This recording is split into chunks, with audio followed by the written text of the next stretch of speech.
আসসালামু আলাইকুম ওরহমতুল্লাহি ওবরাকাতুহু। আসসালামু আলাইকুম ওরহমতুল্লাহি ওবরাকাতুহু।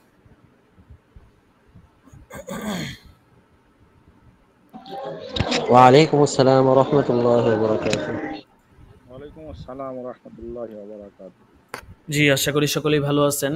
তো আমাদের ক্লাসের সময় অলরেডি আলহামদুলিল্লাহ, হয়ে আপনি গেছে। কেমন আছেন?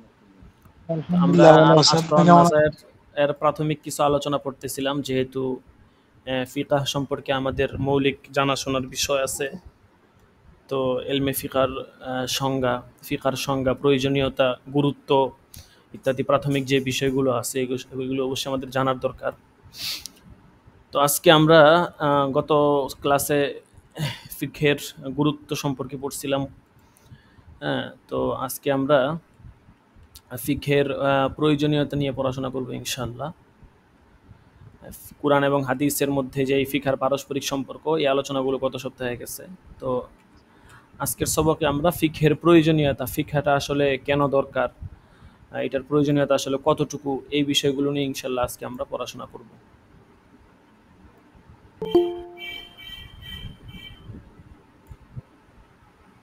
দেখুন কি বলে।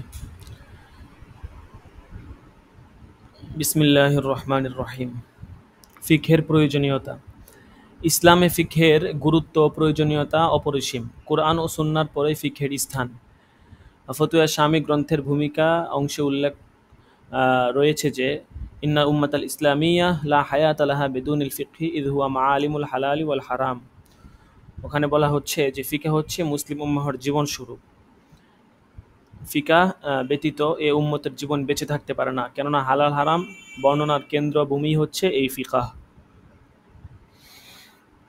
প্রখ্যাত হাদিস বিশারদ আল্লামা আনোয়ার শাহ কাশ্মীর রহমতুল্লাহ আলাইহি বলেছেন, কুরআন বোঝা হাদিস বোঝার উপর নির্ভরশীল। অনুরূপভাবে হাদিস বোঝাও হাদিস বোঝাও ফিকহ বোঝার উপর নির্ভরশীল।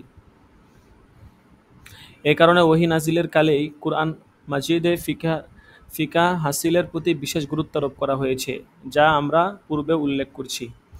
এমনিভাবে হাদিসের মধ্যেও এর গুরুত্ব ও প্রয়োজনীয়তার কথা বিবৃত হয়েছে। দরসগাহে নববী থেকে তালিম প্রাপ্ত হয়ে সাহাবায়ে কেরামও ফিকহ চর্চা এবং ইজতিহাদ করেছেন। হাদিসের কিতাবে এর বহু নজির বিদ্যমান রয়েছে। বুখারী শরীফে এক হাদিসে উল্লেখ আছে যে আহজাব অর্থাৎ খন্দকের যুদ্ধের দিন যুদ্ধের সমাপ্তির পর কতিপয় সাহাবীকে লক্ষ্য করে নবী করিম সাল্লাল্লাহু আলাইহি ওয়াসাল্লাম বলেছেন, বনি কুরাইজার মহল্লায় না পৌঁছে তোমাদের কেউ যেন আসরের সালাত আদায় না করে। লা ইউসাল্লিনা আহাদুল আসর ইল্লা ফি বনি কুরাইজা। প্রতিমধ্যে আসরের সালাতের সময় হয়ে গেলে কেউ কেউ বললেন, আমরা সেখানে পৌঁছার পূর্বে সালাত আদায় করব না। আবার কেউ কেউ বললেন, আমরা এখানেই সালাত আদায় করব। কেননা নবী করিম সাল্লাল্লাহু আলাইহি ওয়াসাল্লাম নিষেধাজ্ঞার অর্থ এই নয় যে রাস্তায় সালাতের সময় হয়ে গেলেও তা আদায় করা যাবে না। বিষয়টি নবী করিম সাল্লাল্লাহু আলাইহি ওয়াসাল্লামের নিকট উত্থাপিত হলে তিনি কোনো দলেরই তিরস্কার করলেন না। তো দেখেন, এই হাদিস থেকে বোঝা যাচ্ছে যে একদল সাহাবী লা ইউসাল্লিনা আহাদুকুমুল আসর ইল্লা ফি বনি কুরাইজা হাদিসের শব্দের উপর আমল করেছেন। আর অপর একদল সাহাবী উক্ত হুকুম থেকে ইল্লত বের করে একথা বলেছেন যে হুজুর সাল্লাল্লাহু আলাইহি সাল্লাম মুক্ত নির্দেশের মূল উদ্দেশ্য হলো দ্রুত বনি কুরাইজায় পৌঁছে যাওয়া, যাতে সেখানে গিয়ে আসরের সালাত আদায় করা হয়। রাসূলুল্লাহ সাল্লাল্লাহু আলাইহি ওয়াসাল্লামের বক্তব্যের উদ্দেশ্য আদৌ এটা নয় যে রাস্তায় আসরের সালাতের সময় হলেও এখন সালাত আদায় করা যাবে না, তাই তারা রাস্তায়ই সালাত আদায় করে নিয়েছেন। তো অতঃপর রাসূল সাল্লাল্লাহু আলাইহি ওয়াসাল্লামের নির্দেশের ব্যাপারে সাহাবায়ে কেরামের দ্বিধা বিভক্তি এবং তাদের দুইভাবে আমল করার সংবাদ নবী করিম সাল্লাল্লাহু আলাইহি ওয়াসাল্লাম জানানো হলে তিনি জাহিরি হাদিসের উপর আমলকারীদের কিছু বলেননি এবং হুকুমের ইল্লত বের করে যারা রাস্তায় আসরের সালাত আদায় করেছেন তাদেরকেও কিছু বলেননি। তো বুঝতেই পারতেছেন, ব্যাখ্যা সহ এখানে বলা হয়েছে, অতিরিক্ত আলোচনার প্রয়োজন নাই। যে হাদিস থেকে একটা হচ্ছে হাদিসের মূল ভাবার্থের উপর আমল করা, আর একটা হচ্ছে লফজের উপর আমল করা। লফজ থেকে যে বিষয়টা বুঝে আসে এটার উপর তিনি আমল করেছেন কতক সাহাবায়ে কেরাম, পাশাপাশি কতক সাহাবায়ে কেরাম এটার মূল ভাবার্থের উপর আমল করেছেন। তো রাসূল সাল্লাল্লাহু আলাইহি ওয়াসাল্লাম এটা শোনার পরে, জানার পরে কাউকে কিছু বলেন নাই। আচ্ছা, এমনিভাবে হাদিসের কিতাবে এই কথা উল্লেখ আছে যে রাসূলুল্লাহ সাল্লাল্লাহু আলাইহি ওয়াসাল্লাম যখন হযরত মুআজ ইবনে জাবালকে ইয়ামানের গভর্নর করে সেখানে পাঠাচ্ছিলেন, তখন তিনি তাকে জিজ্ঞাসা করেছিলেন, বিমাযা তাকজি ইয়া মুআজু, হে মুআজ তুমি কিসের ভিত্তিতে বিরোধের ফয়সালা করবে, আর কি বিচার কার্য করবে। জবাবে তিনি বলেছেন বিকিতাবিল্লাহ, কোরআন মাজিদের দ্বারা। এগুলো প্রসিদ্ধ হাদিস, সকলেই জানেন, তারপরও শুধু পড়ে যাচ্ছি। অতঃপর নবী করিম সাল্লাল্লাহু আলাইহি ওয়াসাল্লাম বললেন, ফাইল্লাম তাজিদ, যদি সে ফয়সালাটি কোরআন মাজিদে না পাও, তাহলে জবাবে তিনি বললেন বিসুন্নতি রাসূলিল্লাহি সাল্লাল্লাহু আলাইহি ওয়াসাল্লাম, তাহলে রাসূলুল্লাহ সাল্লাল্লাহু আলাইহি ওয়াসাল্লামের সুন্নাহর আলোকে ফয়সালা করব। নবী করিম সাল্লাল্লাহু আলাইহি ওয়াসাল্লাম তাকে পুনরায় জিজ্ঞেস করলেন, ফাইল্লাম তাজিদ, যদি তাতে না পাও, তাহলে? জবাবে তিনি বললেন, আজতাহিদু বিরাই, তখন আমি আমার রায় এবং ফিকহের দ্বারা ইজতিহাদ করব। একথা শুনে রাসূলুল্লাহ সাল্লাল্লাহু আলাইহি ওয়াসাল্লাম তাকে কোনরূপ তিরস্কার না করে বললেন, আলহামদুলিল্লাহিল্লাযী ওয়াফফাকা রাসূলিহি বিমা ইয়ারদা বিহি রাসূলুহু, সকল প্রশংসা ওই আল্লাহর, যিনি তার রাসূলের রাসূল তথা প্রতিনিধিকে এমন পন্থা অবলম্বনের তৌফিক দান করেছেন যে ব্যাপারে রাসূল সন্তুষ্ট আছেন। অপর এক হাদিসে আছে, হযরত আবু সাঈদ খুদরি বলেন, একবার দুজন সাহাবী সফরে বের হলেন। পথিমধ্যে সালাতের সময় হলো, তখন তাদের নিকট কোনো পানিই ছিল না। তাই তারা পাক মাটি দ্বারা তায়াম্মুম করে সালাত আদায় করলেন। অতঃপর নামাজের সময় বাকি থাকতেই তারা পানি পেয়েও গেলেন। তখন তাদের একজনের ওযু শেষ করে সালাত দোহরিয়ে নিলেন, কিন্তু অপরজন ওযু করলেন না এবং সালাতও দোহরালেন না।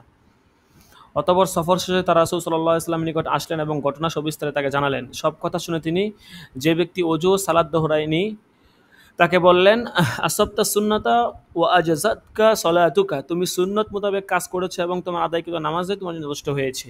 আর যে ব্যক্তি ওযু করে সালাত দোহরিয়ে নিয়েছিলেন, তাকে বললেন, লাকাল আজরু মাররাতাইন, তোমার জন্য দ্বিগুণ সওয়াব রয়েছে। এরপরে দেখেন, রাসূলুল্লাহ সাল্লাল্লাহু আলাইহি ওয়াসাল্লামের প্রত্যক্ষ তত্ত্বাবধানে যেসব সাহাবী ফিকহের ব্যাপারে বিশেষ খ্যাতি ও ব্যুৎপত্তি অর্জন করেছিলেন, তাদের মধ্যে অন্যতম হলেন হযরত উমর, হযরত আয়েশা, হযরত উসমান, হযরত আলী, হযরত উবাইদুল্লাহ ইবনে মাসউদ, হযরত মুআয ইবনে জাবাল, হযরত যায়েদ ইবনে সাবিত, হযরত আবু মুসা আশআরী, হযরত উবাই ইবনে কাব, হযরত আব্দুল্লাহ ইবনে আব্বাস রাদিয়াল্লাহু আনহুম প্রমুখ।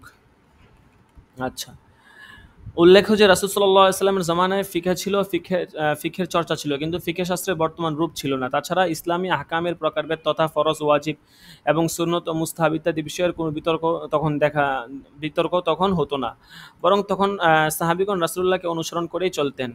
কোনো বিষয়ে সমস্যা দেখা দিলে নবী করিম সাল্লাল্লাহু আলাইহি ওয়াসাল্লাম তা সমাধান করে দিতেন বা কুরআন নাজিলের মাধ্যমে আল্লাহ তাআলা তা নিরসন করে দিতেন।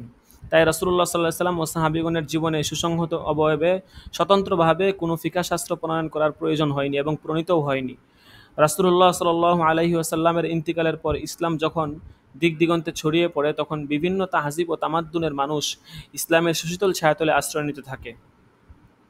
ফলে ধর্মীয় ও সামাজিক জীবনে বহু নিত্য নতুন সমস্যা দেখা দেয়।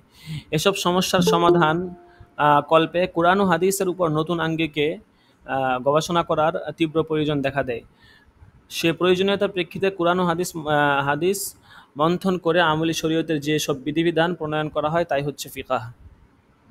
তাছাড়া আরও কিছু এমন সমস্যা রয়েছে যা ফিকহ প্রণয়নের প্রয়োজনকে তীব্রতর করে তুলেছে।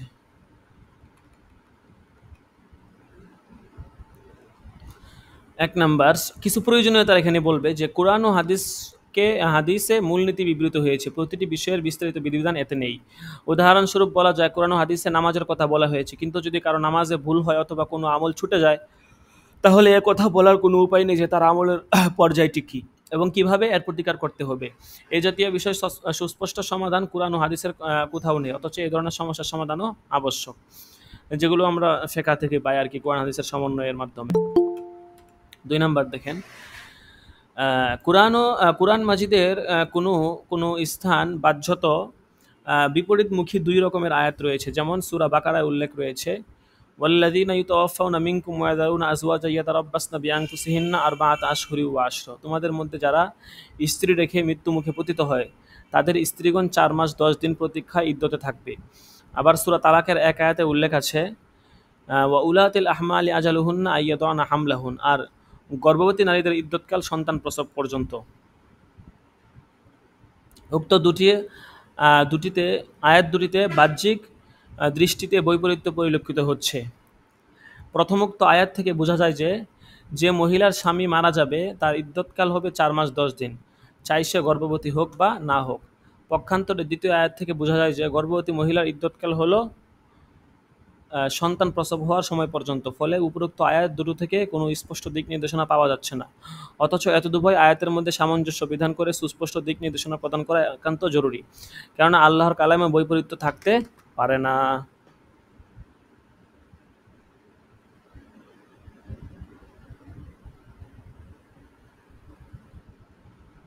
আচ্ছা, 3 নাম্বারটা দেখেন। অনুরূপভাবে এক আয়াতে রয়েছে ফাকরাউ মা তায়াসসারা মিনাল কুরআন, কুরআনের যতটুকু পাঠ করা তোমাদের জন্য সহজ ততটুকু পাঠ করবে। আর অপর আয়াতে বলা হয়েছে ওয়াইদা কুরিয়াল কুরআনু ফাসতামিউ লাহু ওয়া আনসিতু লাআল্লাকুম তুরহামুন, যখন কোরআন পাঠ করা হয় তখন তোমরা মনোযোগের সাথে তা শ্রবণ করবে এবং নিশ্চুপ হয়ে থাকবে যাতে তোমাদের প্রতি দয়া করা হয়। এই দুই আয়াতের মধ্যেও বাহ্যিক দৃষ্টিতে অসঙ্গতি পরিলক্ষিত হচ্ছে। প্রথম আয়াত থেকে বোঝা যায় নামাজে ইমাম মুক্তাদি সকলে কিরাত পড়তে হবে, কিন্তু দ্বিতীয় আয়াত থেকে বোঝা যায় ইমামের তেলাওয়াতকালে মুক্তাদি চুপ করে শুনবে, নিজে কোরআন তেলাওয়াত করবে না। এই দুই আয়াতের মধ্যেও সামঞ্জস্য বিধান করা অপরিহার্য।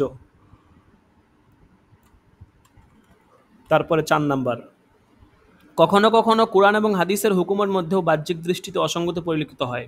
যেমন কোরআন মাজিদে রয়েছে ফাকরাউ মা তায়াসসারা মিনাল কুরআন, আচ্ছা এটা তো বললামই 4 নাম্বারটা। 5 নাম্বারটা দেখেন, এমনিভাবে দুই হাদিসের মধ্যেও বাহ্যত অসঙ্গতি পরিলক্ষিত হয়। এটা 4 নাম্বারটা দিচ্ছে কোরআনের 2 আয়াতের মধ্যে, 5 নাম্বারটা হচ্ছে হাদিসের 2টার মধ্যে আর কি, 2 হাদিসের মধ্যে। 5 নাম্বারটা হচ্ছে আচ্ছা 4 নাম্বারটা আপনার কোরআনের মধ্যে আর কি, 5 নাম্বারটা হচ্ছে হাদিসের মধ্যে। দেখেন তো হাদিসের মধ্যে কি, যেমন এক হাদিসে আছে লা সালাতা লিমান লাম ইয়াকরা বিফাতিহাতিল কিতাব, সালাতে যে ব্যক্তি সূরা ফাতিহা পাঠ করেনি তার সালাত আদায় হয়নি। আরেক হাদিসে আছে মান কানা লাহু ইমামুন ফাকিরাতুল ইমামি লাহু কিরাআতুন, সালাতে যার ইমাম রয়েছে অর্থাৎ যে ব্যক্তি জামাতের সাথে সালাত আদায় করছে, ইমাম কিরাত তার জন্যই কিরাত, তথা অর্থাৎ তাকে ভিন্নভাবে কিরাত পড়তে হবে না। এই দুই হাদিসের মধ্যেও বাহ্যত বৈপরীত্য পরিলক্ষিত হচ্ছে, এত দুয়ের মধ্যে সামঞ্জস্য বিধান করা আবশ্যক।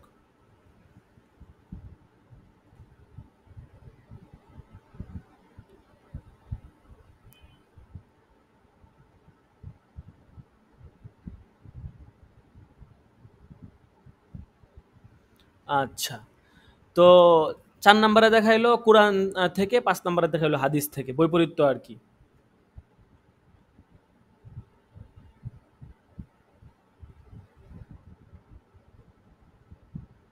আচ্ছা দেখেন 6 নাম্বারে কি বলে দেখেন, কুরআন মাজিদ এবং হাদিস শরীফে একাধিক অর্থবোধক শব্দও বহু ব্যবহৃত হয়েছে যা সামঞ্জস্য বিধানের দাবি রাখে, অন্যথায় আয়াত এবং হাদিসের উপর আমল করাই দুষ্কর হয়ে পড়বে।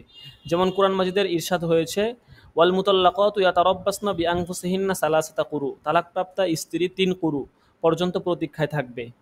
আবেদনিক অর্থে কুরু শব্দটি ঋতু, হায়েজ এবং পবিত্রতা তহুর উভয় অর্থে ব্যবহৃত হয়। এই কারণেই স্বভাবতই প্রশ্ন জাগে যে এই শব্দটি এখানে কোন অর্থে ব্যবহৃত হয়েছে। ঠিক আছে, এই প্রশ্নের সমাধান অবশ্যই অপরিহার্য। তো এগুলো তো জানা কথাই, আলোচনা সব জানেন, তারপরে আর কি পড়া হচ্ছে। এরপরে আরও কিছু এরকম আছে প্রয়োজনীয়তা, গুরুত্ব দেখেন। অনুরূপভাবে হাদিস শরীফে বর্ণিত আছে মাল্লাম ইয়াদারিল মুখাবারাতু ফালইউজিন বিহারবিম মিনাল্লাহি ওয়া রাসূলি, যে ব্যক্তি জমি বর্গা দেওয়া থেকে বিরত থাকে না সে যেন আল্লাহ তার রাসূলের সাথে লড়াই করার জন্য প্রস্তুত থাকে। মুখাবারা অর্থ জমি বর্গা দেওয়া। জমি বর্গা দেওয়া বিভিন্ন পদ্ধতি রয়েছে, কোন পদ্ধতি নিষিদ্ধ এখানে এর স্পষ্ট কোনো বর্ণনা নাই, অথচ হাদিসের উপর আমল করতে হলে এর স্পষ্ট বর্ণনা আবশ্যক।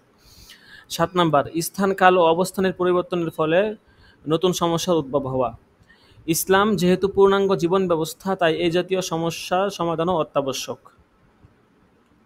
আচ্ছা 8 নাম্বার দেখেন, আরবি ভাষায় ব্যুৎপত্তি অর্জনের পাশাপাশি কোরআন ও সুন্নাহ সম্পর্কিত সমুদয় জ্ঞান প্রত্যেক মানুষের মধ্যে সমুদয়ভাবে বিদ্যমান না থাকা। কেননা কোরআন সুন্নাহ হতে সরাসরি মাসআলা বের করে তদনুসারে আমল করতে হলে আরবি ভাষায় ব্যুৎপত্তি অর্জনের পাশাপাশি কোরআন মাজিদের শানে নুজুল ও হাদিসের শানে উরুদ জানতে হবে কোনটি খাস, কোনটি আম, কোনটি মুজমাল, কোনটি মুফাসসাল, কোনটি মুহকাম, কোনটি মুতাশাবিহ, কোনটি নাসিখ, কোনটি মানসুখ ইত্যাদি বিষয়সমূহ। অন্যথায় নুসুস থেকে মাসআলা উদ্ভাবন ও ইস্তেমবাদ করা সম্ভব হবে না। বাহ্যিক দৃষ্টিতে 2 আয়াত 2 হাদিস কিংবা 1 আয়াত ও 1 হাদিসের মধ্যে পরিলক্ষিত বাহ্যিক অসঙ্গতি নিরসন করা এবং সৃষ্ট ও অদ্ভুত সমস্যার সমাধান অত্যাবশ্যক হয়ে দেখা দিলে ফকিহগণ ইসলামী আইন শাস্ত্রকে সহজবদ্ধ করার লক্ষ্যে কোরআন ও হাদিস মন্থন করে প্রণয়ন করেন ইসলামী আইনশাস্ত্রের এক মহামূল্যবান ভাণ্ডার, যা আজ ইলমে ফিকহ নামে পরিচিত।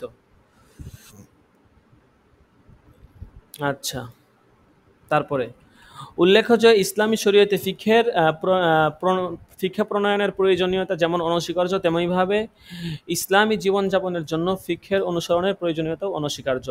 এ কারণেই মুসলিম উম্মার ফকিহগণ এ ব্যাপারে একমত যে দৈনন্দিন জীবনে আমলের জন্য প্রয়োজনীয় ফিকহ শিক্ষা করা ফরজে আইন এবং ফিকহা বুৎপত্তি অর্জন করা ফরজে কিফায়া। আচ্ছা, তো এতক্ষণ আমরা এখানে আলোচনা করলাম যে ফিকহা আসলে জানা কেন প্রয়োজন, ফিকহা কী জন্য জানতে হবে। কুরআন ও হাদিসে এরকম একাধিক বিষয় থাকে যেগুলো স্পষ্টভাবে মনে হচ্ছে যে আপনার পরস্পর বিরোধী, একটার সাথে আরেকটা মিলতেছে না, একটার সাথে আরেকটার অনেক দ্বন্দ্ব এরকম মনে হইতেছে।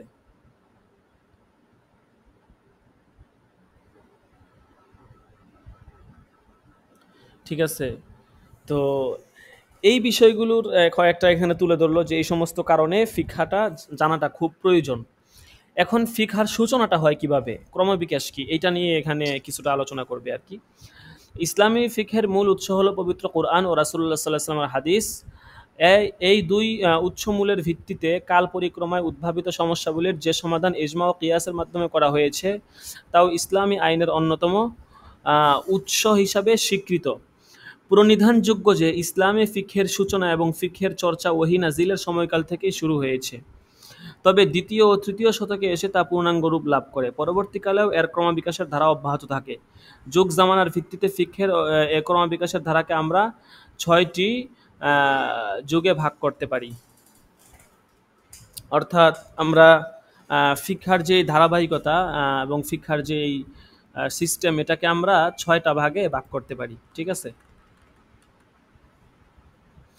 এক নম্বর হচ্ছে প্রথম যুগ, রাসূলুল্লাহ সাল্লাল্লাহু আলাইহি ওয়াসাল্লামের মুবারক যুগ, যা তার নবুয়ত প্রাপ্তি থেকে দশম হিজরি সন পর্যন্ত পরিব্যাপ্ত। দ্বিতীয় যুগ হচ্ছে কিবারে সাহাবায়ে কেরামের যুগ, এই যুগে খুলাফায়ে রাশিদিনের সমাপ্তি লগ্নে এসে শেষ হয়েছে। তৃতীয় যুগ সিগারে সাহাবা ও তাবিঈনের কেরামের যুগ, এই যুগ খুলাফায়ে রাশিদিনের সমাপ্তিকালের পর থেকে শুরু হয়ে হিজরি প্রথম শতকের শেষ সময় পর্যন্ত, অর্থাৎ হিজরি দ্বিতীয় শতকের প্রারম্ভকাল পর্যন্ত বিস্তৃত। আচ্ছা, তারপরে চতুর্থ যুগ ফিকহা সংকলন সম্পাদনা ইজতিহাদের যুগ এবং এলমে ফিকহা এক স্বতন্ত্র শাস্ত্রের লোক পরিগ্রহণ করার যুগ। এই যুগেই ওই সমস্ত মহান ফুকাহে কেরাম এ ধারা পৃষ্ঠে বিবৃত হয়েছেন যাদের অবিস্মরণীয় ও অনবদ্য কীর্তি যুগ যুগ ধরে স্মরণীয় হয়ে আসছে ও থাকবে। চতুর্থ যুগে আর কি, এই যুগে তাদের স্বনামধন্য শিষ্যবৃন্দ পৃথিবীতে এসে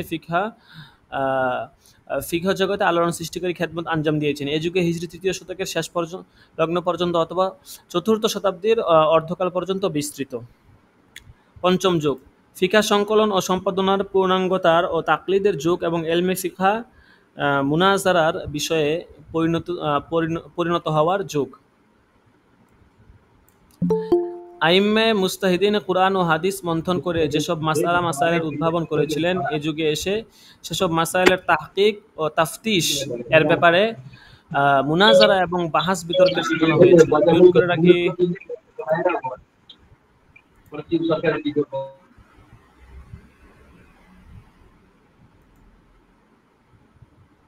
সর্বোপরি এ যুগেই সংকলিত হয়েছিল ফিকহ শাস্ত্রের উপর আলোড়ন সৃষ্টিকারী বহু গ্রন্থারাজি। আব্বাসী খেলাফতের জবনিকাবাদ হওয়া এবং বাগদাদে তাতারিদের লৌহমর্ষক আক্রমণ সংঘটিত হওয়া পর্যন্ত এ যুগের বিস্তৃতি। অবশ্য এ সময়ের পরেও মিশরে এ যুগের কিছুটা বিস্তৃতি পরিলক্ষিত হয়। ষষ্ঠ যুগ খালিস তাকলিদের যুগ, সপ্তম শতকের প্রারম্ভ থেকে এক যুগের সূচনা হয়। মূলত এ যুগে ইজতিহাদ করার মতো যোগ্যতা সম্পন্ন লোক না থাকার কারণে ইজতিহাদের প্রক্রিয়া থেমে যায়। ফলে সাধারণ মানুষ ও বিশিষ্ট লোক সকলেরই ইমামগণের তাকলিদ করতে হয়। এ অবস্থা এখনও অব্যাহত রয়েছে। আচ্ছা, তো এখন প্রথম যুগ, দ্বিতীয় যুগ, তৃতীয় যুগ, সবগুলো যুগ এখন হচ্ছে আপনার বিস্তারিত বলবে আর কি, বুঝতে পারছেন? দেখেন,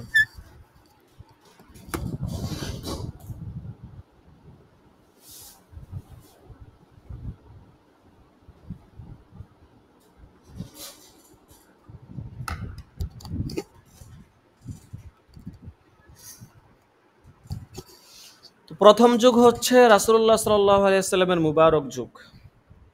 দেখেন, এই যুগের সূচনা হয় মহানবী সাল্লাল্লাহু আলাইহি ওয়াসাল্লামের একটু ছোট করে দিই, হ্যাঁ, নবুয়ত প্রাপ্তির পর থেকে, আর শেষ হয় 10ম হিজরি সনে গিয়ে তার ইন্তিকালের মধ্য দিয়ে। এ সময় যাবতীয় বিষয়ে রাসূল সাল্লাল্লাহু আলাইহি ওয়াসাল্লাম এর জাতে পাকের সাথে সম্পৃক্ত ছিল। আইন প্রণয়ন, উদ্ভূত পরিস্থিতির প্রয়োজনীয় যথোপযুক্ত ফতোয়া, ফারায়েজ ও দ্বীনের ব্যাখ্যা বিশ্লেষণ ইত্যাদি সব ওহীর মাধ্যমে তিনি নিজেই সম্পাদন করতেন। সে সময় স্বতন্ত্র ফিকহ শাস্ত্রে প্রণয়নের কোথায় প্রণয়নের কোনো প্রয়োজনীয়তা দেখা দেয়নি। এ সময় ইসলামী ফিকহের উৎস ছিল মাত্র দুটি: কোরআন মাজিদ এবং রাসূলুল্লাহ সাল্লাল্লাহু আলাইহি ওয়াসাল্লামের ব্যাখ্যা বিশ্লেষণ, অর্থাৎ তার হাদিস। উদ্ভূত পরিস্থিতি এবং কোরআন মাজিদের ব্যাখ্যা রাসূল সাল্লাল্লাহু আলাইহি ওয়াসাল্লাম এমন সহজ ও সরলভাবে বর্ণনা করতেন যে সাহাবায়ে কেরামের মধ্যে কুরআনিক বিধান এবং রাসূলুল্লাহ পাকের ব্যাখ্যা বিশ্লেষণ নিয়ে কোনো দ্বিমতের অবতারণ হতো না। এমনিভাবে এ নিয়ে তাদের মধ্যে কোনো প্রকার ভুল বোঝাবুঝি এবং বিরোধের সামান্যতম সম্ভাবনা দেখা দিত না। কোরআন মাজিদের ফিকহের যে সমাধান পেশ করা হয়েছে এর কতগুলো তো এমন যা সমাজে অনুপ্রবিষ্ট ফাসেদ আমল এবং বাতিল চিন্তাভাবনার মূলোৎপাটনের নিমিত্তে নাজিল করা হয়েছে। আবার কতক আয়াত এমন যা কারো প্রশ্নের জবাব হিসাবে নাজিল করা হয়েছে। আবার কতক আয়াত এমনও আছে যা কারো প্রশ্নের জবাবে নয় এবং এমনি নাজিল করা হয়েছে। পর্যায়ক্রমে এসবের কিছু উদাহরণ নিম্নে প্রদত্ত হলো। বিস্তারিত অনেক বড় আলোচনা, আমরা সমস্যা নেই পড়লে এখানে অনেক কিছু জানতে পারবেন। তো এই যে উপরে যে কথাটা বললো যে কোরআন মাজিদের আপনার দেখা গেছে আপনার কোরআন মাজিদের মধ্যে আপনার বিভিন্ন পদ্ধতি দেখা গেছে, কোথাও কোথাও আয়াত নাজিল হয়েছে হুকুম হিসাবে, ঠিক আছে, অর্থাৎ একটা আয়াত আসছে আপনার সরাসরি হুকুম হিসাবে, ঠিক আছে, একটা বিধিবিধান হিসাবে একটা আয়াত আসছে। আবার কোথাও কোথাও কোনো কোনো আয়াত আসছে আপনার সরাসরি আপনার কেউ প্রশ্ন করছে এটার উত্তর আয়াত আছে, যেমন কোরআন শরীফে আছে ওয়াস আলুনাকা আনির রূহ, ওয়াস আলুনাকা আনিদিল করনাইন, এরকম একাধিক আয়াত আছে। তো এই সমস্ত আয়াত প্রেক্ষাপট কি দেখা গেছে কোনো কওম বা কোনো লোকেরা প্রশ্ন করছে, প্রশ্নের উত্তর আনা হয়েছে। আবার কিছু আয়াত কারো উত্তর ছাড়া এমনিতেই শুধু বিধান স্বরূপ অবতীর্ণ করা হয়েছে, কিছু আয়াত হুকুম স্বরূপ। তো বিভিন্ন প্রেক্ষাপটের আয়াত আছে। তো এখন আপনার এখানে মৌলিকভাবে কিছু পয়েন্ট এখানে তুলে ধরবে। তো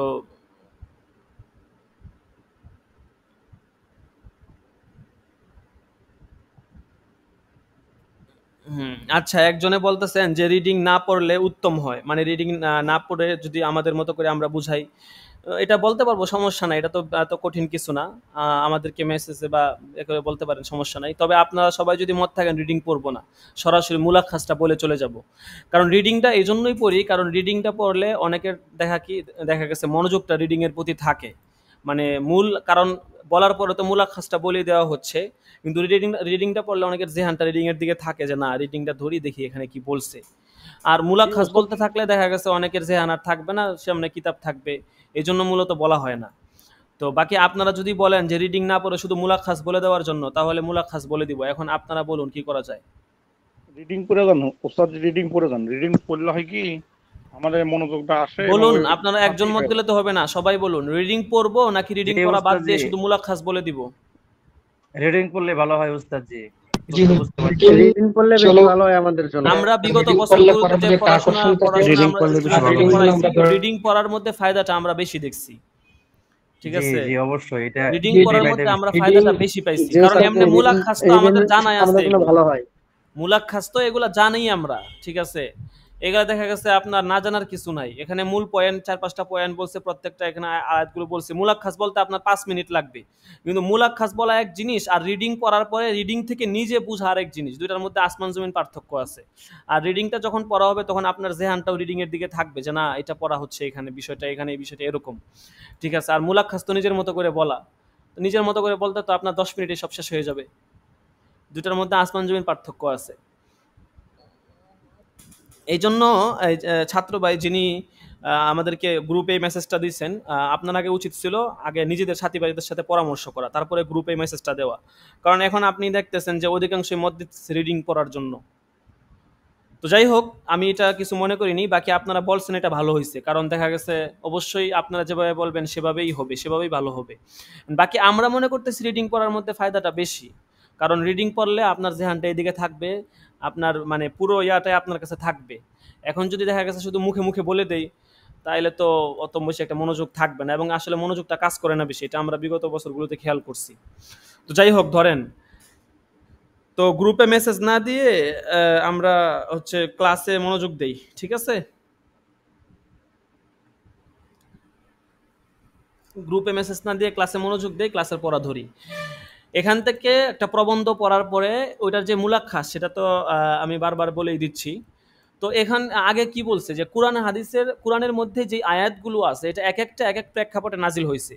এর মধ্যে থেকে কিছু প্রেক্ষাপট এবং কিছু ধাপ এখানে বলবে। এর মধ্যে একটা ধাপ দেখেন বলতেছে যে হজ এবং উমরার সময় যে সাফা মারওয়া হয়, পাহাড়ের মধ্যবর্তী স্থানে বিশেষ নিয়মে দৌড়ানো ওয়াজিব। হ্যাঁ, এভাবে দৌড়ানোর নিয়ম ইব্রাহিম আলাইহিস সালামের সময় হতে চলে আসছে। মুশরিক লোকেরা হজ ও উমরার অনুষ্ঠানিতে, হ্যাঁ, আচ্ছা, শিরিক ও বেদাতের প্রবর্তন করেছিল। তারা এ পাহাড়দ্বয়ে দেব মূর্তি স্থাপন করে সাইর সময় এগুলো প্রদক্ষিণ করতো আর কি। অর্থাৎ ওই সময়টাতে তারা আপনার দেখা গেছে তারা এটা একটা নিয়ম করছিল যে এরকম এরকম এরকম এরকম হবে এই বিষয়, ঠিক আছে? তারা একটা নিয়ম করে রাখছে যে আমরা এই সিস্টেমে দৌড়াবো, এইভাবে করবো। তারা নিজেদের মতো করে একটা নিয়ম বানায় রাখছে আর কি। তো তাদের এই ধারণা, এই ভ্রান্ত ধারণা মূলোৎপাটন করে আল্লাহ তাআলা কোরআনের আয়াত নাজিল করেন, ইন্নাস সাফা ওয়াল মারওয়াতা মিন শাআইরিল্লাহ ফামান হাজ্জাল বাইতা আও ইয়াতামারা ফালা জুনাহা আলাইহি আইয়াতাওয়াফা বিহিমা। এই আয়াত কোরআনে নাজিল করেন, ঠিক আছে? তো এই আয়াতের মাধ্যমে আল্লাহ তাআলা স্পষ্ট বলে দিয়েছেন যে নিশ্চয়ই সাফা ও মারওয়া আল্লাহর নিদর্শন সমূহে অন্তর্ভুক্ত। সুতরাং যে কেউ কাবা গৃহের হজ কিংবা উমরা সম্পন্ন করে এই দুটির মধ্যে সাই করবে তার কোনো পাপ নেই।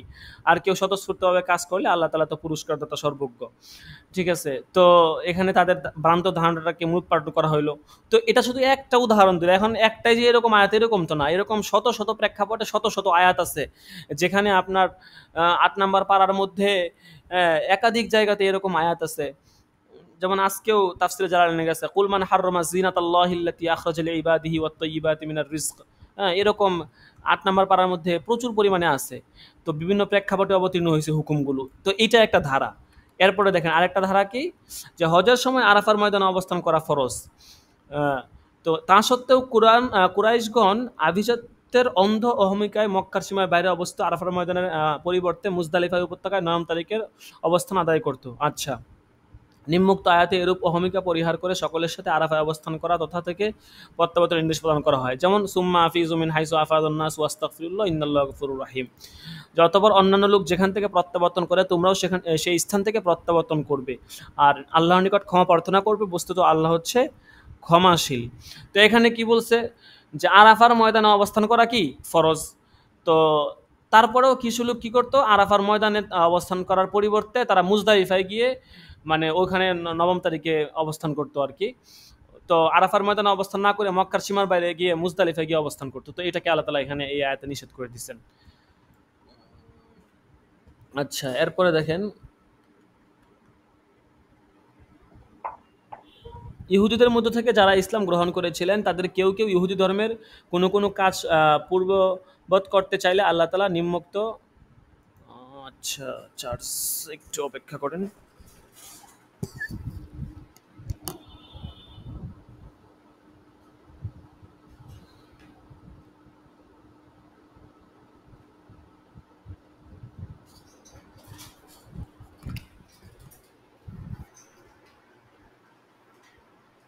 আচ্ছা, যেটা বলতেছিলাম, তো নিম্নোক্ত আয়াত নাযিল করেন, ইয়া আইয়ুহাল্লাযীনা আমানু দুখুলু ফিস-সিলমি কাফাহ ওয়া লা তাত্তাবিউ খুতুওয়াতিশ শাইতান ইন্নাহু লাকুম আদুউম মুবিন।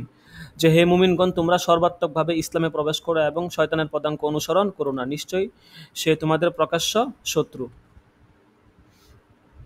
উপরোক্ত আয়াত তিনটিতে সমাজে অনুপ্রবিষ্ট ফাসেদ আমল এবং বাতিল আকীদার মূলোৎপাটন করে সহিহ আকীদা এবং বিশুদ্ধ আমলের তালিম প্রদান করা হয়েছে।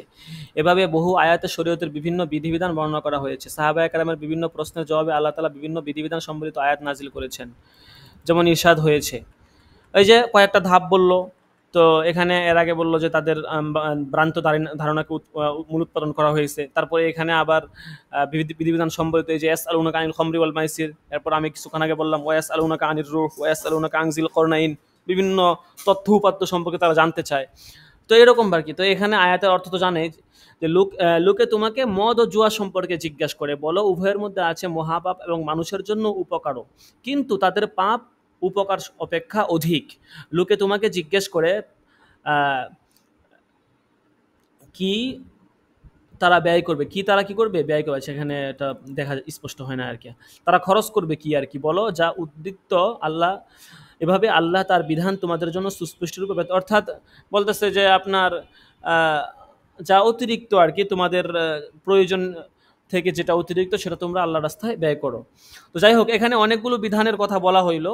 তো এরপরে আরেকটা আয়াত দেখাইছে ওয়ায়াসআলুনাকা আনিল মাহিজ, এখানেও একটা বিধানের কথা দেখাইছে। এরপরে দেখাইছে ইয়াসআলুনাকা আনিশ শাহরিল হারাম কুল কিতালুম ফিহি কাবীর, এখানেও এক বিধানের কথা বলা হয়েছে, যুদ্ধের তারা পবিত্র মাস সম্পর্কে যুদ্ধ করা বৈধ হবে কিনা এগুলো জিজ্ঞাসা করে, এখানে আল্লাহ তাআলা এই বিধানের কথা বলছেন। তারপরে আল্লাহ তাআলা ইরশাদ করেন ইয়াস্তাফতুনা কুলিল্লাহু ইফতিকুম ফিল কালালা, ঠিক আছে। তো এখানেও আল্লাহ তাআলা এই বিধান সম্পর্কে বলে দিচ্ছেন, কালালা সম্পর্কে ফতোয়া জিজ্ঞাসা করতে যায়, ঠিক আছে। তো এখানে আল্লাহ তাআলা এই বিধান বলছেন। এরপরে আরেক আয়াতে ইয়াসআলুনাকা আনিল আনফাল কুলিল আনফাল, এরকম অনেক, মানে এখানে আপনার কিছু বিধান আর কি দেখাইতেছে যে যেখানে আল্লাহ তাআলা মানে তাদের হুকুমগুলো বর্ণনা করছেন তাদের প্রশ্নের পরিপ্রেক্ষিতে। আচ্ছা, এখন দেখেন এখানে কি লেখছে, শেষের দিকে আসেন দেখেন, এমনিভাবে কোনো প্রেক্ষিতে বা জিজ্ঞাসা ছাড়াও আল্লাহ তাআলা বিভিন্ন বিধিবিধান সম্বলিত আয়াত নাজিল করেছেন। পূর্বেও একথা বলা হয়েছে যে কোরআন মাজিদের সর্বমোট 500 আয়াত দ্বারা আহকাম সাব্যস্ত হয়েছে। যেমন নামাজ, রোজা, হজ, যাকাত, মুআমালা, মুআশারা, লেনদেন, ব্যবসা বাণিজ্য, দাওয়াত, জিহাদ, বিবাহ শাদী, পারিবারিক জীবন, সামাজিক জীবন, রাষ্ট্রীয় জীবন, আন্তর্জাতিক জীবন, বিচার ব্যবস্থা, উত্তরাধিকার আইন ইত্যাদি বিষয়ের একটির সম্পর্কে কোরআন মাজিদে একাধিক আয়াতও নাজিল হয়েছে। উল্লেখ্য যে কোরআন মাজিদে যে ফিকহা বর্ণনা করা হয়েছে এর মধ্যে মৌলিকভাবে 3টি বিষয়ের প্রতি লক্ষ্য রাখা হয়েছে। আচ্ছা, কোরআন মাজিদে এখন বলতেছে একটা নতুন বিষয়, এখানে বলতেছে যে কোরআন মাজিদে যে ফিকাটা আসছে, হ্যাঁ ঠিক আছে, কোরআন মাজিদে যেই ফিকাটা অবতীর্ণ হয়েছে বা কোরআন মাজিদের মধ্যে যেই ফিকার বিষয়টাকে লক্ষ্য রাখা হয়েছে, সেই লক্ষ্য রাখতে গিয়ে 3টা বিষয়কে আপনার মৌলিকভাবে প্রাধান্য দেওয়া হয়েছে। এর মধ্যে একটা হচ্ছে আদামুল হারাজ, অর্থাৎ সাধ্যাতীত কোনো কাজ মানুষের উপর চাপিয়ে না দেওয়া। 2 নম্বর হচ্ছে তাকলিলুত তাকালিফ, ঠিক আছে, অর্থাৎ তাকলিফ বা শরীয়তের বিধিবিধানের ক্ষেত্রে একটু হ্রাস করা, মানে শরীয়ত যে সমস্ত বিধিবিধান অবতীর্ণ করছে সেই ক্ষেত্রে একটু বাধ্যবাধকতার বিষয়টাকে হ্রাস করা, একটু সহজকরণ করা আর কি। 3 নম্বর হচ্ছে তাদরিজ, অর্থাৎ পর্যায়ক্রমে বিধিবিধান অবতীর্ণ করা। তো প্রথমেই আসলে আদামুল হারাজ, যেটা যে সাধ্যাতীত মানুষের উপর কোনো কাজ চাপা না দেওয়া। এক্ষেত্রে আল্লাহ তাআলা কোরআনে যদি ইরশাদ করেন লা ইউকাল্লিফুল্লাহু নাফসান ইল্লা উসাহা, আল্লাহ কারোর উপর এমন কোনো কষ্টদায়ক দায়িত্ব অর্পণ করেন না যা তার সাধ্যাতীত। অন্যত্র আয়াতে ইরশাদ হয়েছে ওমা জাআলা আলাইকুম ফিদ্দীনি মিন হারজ, তিনি দ্বীনের ব্যাপারে তোমাদের উপর কোনো কঠোরতা আরোপ করেননি। তো তিনি আরো বলেন কি ইউরিদুল্লাহু বিকুমুল ইউসরা ওয়ালা ইউরিদু বিকুমুল উসর, আল্লাহ তোমাদের জন্য যা সহজ চান যা সহজ তা চান এবং তোমাদের জন্য যা কঠিন তা তিনি চান না, অর্থাৎ যা মানে তোমাদেরকে কষ্টদায়ক, কি এলো নেট চলে গেল নাকি,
জি মোটামুটি হয়।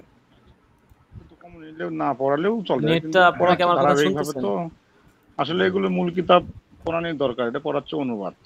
জি জি, এমনি তো আমরা এগুলো অনেক কিতাবে পড়ছি তাই না, নেট যেগুলো চলে গেছিল পড়তেছি। হঠাৎ করে, বুঝতেছেন?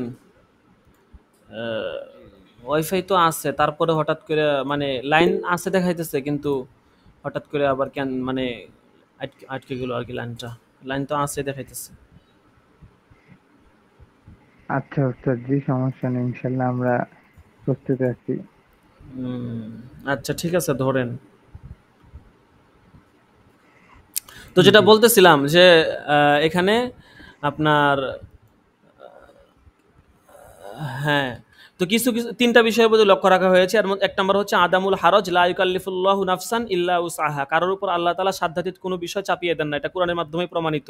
ওমা জাআলা আলাইকুম ফিদ্দীনি মিন হারজ, দ্বীনের ব্যাপারে তোমাদের উপর কোনো কঠোরতা তিনি আরোপ করেননি।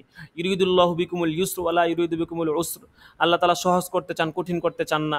তো এই সমস্ত বিষয় দ্বারা বোঝা যায় যে আদামুল হারজ এই বিষয়টার প্রতি কোরআনে খুবই লক্ষ্য রাখা হয়েছে। তারপরে ২ নম্বর হচ্ছে তাকলিলুত তাকালিফ, তাকলিফ তথা শরীয়তের বাধ্যবাধকতা হ্রাস করা।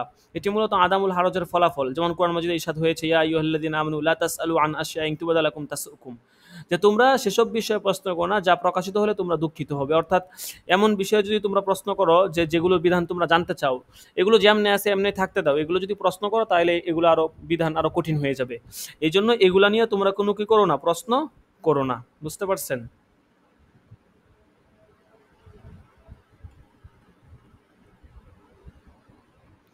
আচ্ছা, তারপরে ৩ নাম্বার দেখেন তাদরিজ, অর্থাৎ পর্যায়ক্রমে শরীয়তের বিধানের পূর্ণতা দান করা। বহু বিষয়ের ক্ষেত্রে আমরা এই নীতির বাস্তবায়ন দেখতে পাই। মদ হারাম হওয়ার বিষয়টি এখানে বিশেষভাবে উল্লেখযোগ্য।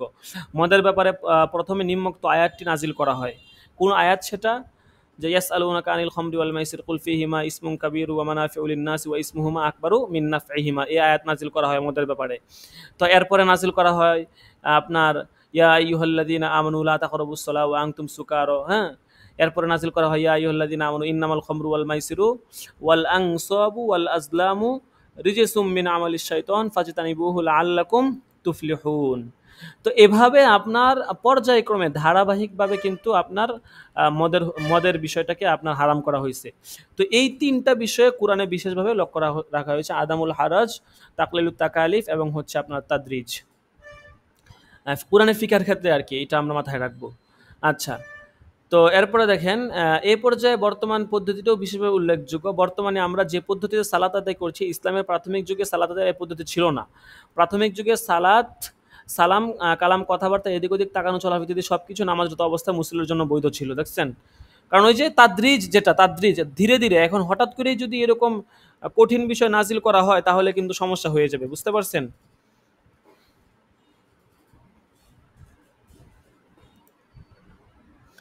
এই জন্য ধীরে ধীরে ধীরে ধীরে এটা অবতীর্ণ করা হয়েছে। আচ্ছা, যাই হোক। এরপরে দেখেন প্রত্যেক মুসলমানের উপর এই যে এখানে কিছু কথা বলবে যে আহকামাতের সাথে সম্পর্কিত হাদিসের সংখ্যা ৩,০০০। উদাহরণস্বরূপ নিম্ন কয়েকটি হাদিস উল্লেখ করা হলো। অর্থাৎ বিধিবিধান আহকামের সাথে সম্পর্কিত হাদিস, হ্যাঁ, এগুলো হচ্ছে প্রায় ৩,০০০-এর মতো।